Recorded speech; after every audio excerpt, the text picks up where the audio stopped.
DK Shivakumar. അദ്ദേഹം എക്കാലത്തും കോൺഗ്രസിന് പ്രയോജനകരമായ തീരുമാനങ്ങൾ മാത്രമേ എടുത്തിട്ടുള്ളൂ. സ്വന്തം രാഷ്ട്രീയത്തിൽ വളർച്ചയോ തളർച്ചയോ ഒന്നും അദ്ദേഹത്തെ ബാധിക്കുന്നില്ല.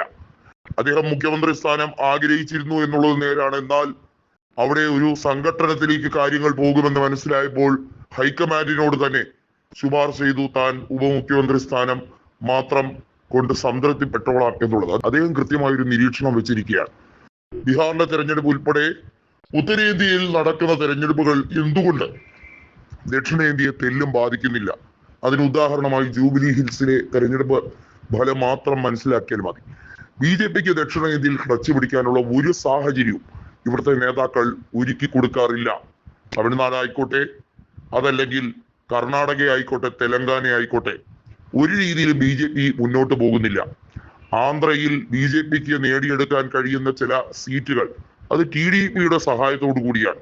അതിനെക്കുറിച്ചും DK ശിവകുമാർ പറയുന്നു. വേണ്ടി വന്നാൽ നായിഡുവിനെ നേരിൽ കണ്ട് പ്രധാനപ്പെട്ട നീക്കങ്ങൾ അറിയിക്കാൻ തയ്യാറാണ്. നായിഡുവിനെ പ്രധാനമന്ത്രിയാക്കിയാലും വേണ്ടില്ല, മോദിയെ താഴെ ഇറക്കാൻ വേണ്ടിയുള്ള എല്ലാ ചരടുവരികളും തങ്ങളുടെ ഭാഗത്തു നിന്നും ഉണ്ടാകും. അതിന് എല്ലാ നിർദ്ദേശങ്ങളും ഹൈക്കമാൻഡ് തന്നിരിക്കുകയാണ് എന്നൊരു വെടി കൂടി പൊട്ടിച്ചിരിക്കുകയാണ് DK ശിവകുമാർ. നമുക്കറിയാം, നായിഡു വിചാരിച്ചാൽ BJPക്കുള്ളിൽ പല രീതിയിലുള്ള പൊട്ടിത്തെറിയും ഉണ്ടാക്കാൻ കഴിയും ഇപ്പോഴത്തെ സാഹചര്യത്തിൽ. അതിന് നിതീഷ് കുമാർ മാത്രം വിചാരിച്ചാൽ പോരാ BJPയെ താങ്ങി നിർത്താൻ. അതല്ലെങ്കിൽ ചിരാഗ് പാസ്വാൻ മാത്രം വിചാരിച്ചാൽ പോരാ. നായിഡുവിന്റെ 16 MP പൊന്നും വിലയുണ്ട് എന്നുള്ളത് യാതൊരു തർക്കവുമില്ലാത്ത കാര്യമാണ്. അതുകൊണ്ടാണ് കോർപ്പറേറ്റുകൾ നായിഡുവിനെ പരമാവധി സുഖിപ്പിക്കുന്ന വാക്കുകൾ പറയുന്നത്.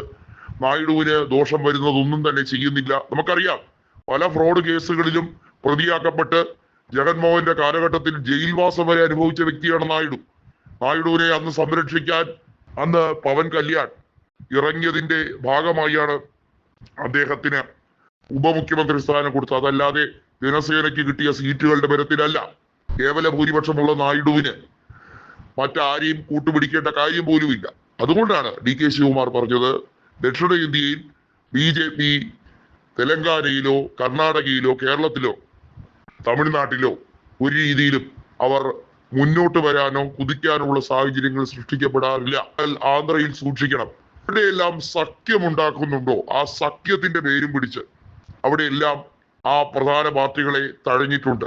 അതിന് ഉദാഹരണമായി നായിഡു എടുത്തു പറയുന്ന ഒഡീസയാണ്. ഒഡീസയിൽ ബിജു ജനതാദളിന്റെ ഭാഗമായി BJP ഒരു കാലത്ത് നിന്നിരുന്നു. ഇപ്പോഴത്തെ രാഷ്ട്രപതി മുർമു പോലും ഒരു കാലത്ത് നവീൻ പട്നായിക്കിന്റെ മന്ത്രിസഭയിലെ മന്ത്രിയായിരുന്നു. എന്നാൽ ദക്ഷിണേന്ത്യയിൽ, അതായത് താഴേക്കുള്ള, അതായത് ഇന്ത്യയുടെ മാപ്പ് എടുത്താൽ താഴേക്കുള്ള 4-5 സംസ്ഥാനങ്ങളിൽ BJPയുടെ നില പരിതാപകരം തന്നെയാണ്. അത് ആ ശോചനീയ അവസ്ഥയിലേക്ക് തന്നെ തുടരണം എന്ന് ഉണ്ടെങ്കിൽ കോൺഗ്രസ്സുകാർ ആത്മാർത്ഥമായി പണിയെടുക്കണം. ഇന്ന സ്ഥാനത്തിന് വേണ്ടി മോഹിക്കരുത് എന്നൊരു നിർദ്ദേശം കൂടി കോൺഗ്രസ് നേതൃത്വത്തിന് കൊടുത്തിരിക്കുകയാണ്.